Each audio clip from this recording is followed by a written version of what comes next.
घाटी का शूटिंग कर ले रहे हैं। बहुत अच्छा सीनरी है कितना अच्छा लगता है।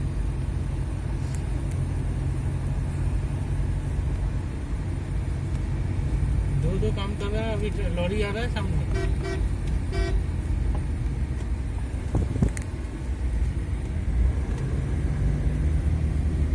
एक्सीडेंट का भी शूटिंग हो जाता था लाइव।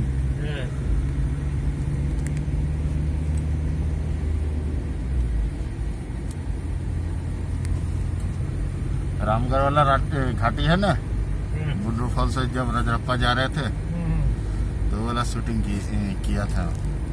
अच्छा, वो रांची का वही तक यही खत्म ओवरटेकन पे चल रहा है। सेकंड पर কেটে ভাগ করে দিয়ে জঙ্গলটা রাখছে না। আর মোড়ে এই ছোট গাছগুলোকে পুড়িয়ে দেয়, পাতা যেগুলো জ্বালিয়ে প্রত্যেক বছর একটাই টাইমে কি যে ওদের ভগবান জানে যে কি জন্য করে কে করে।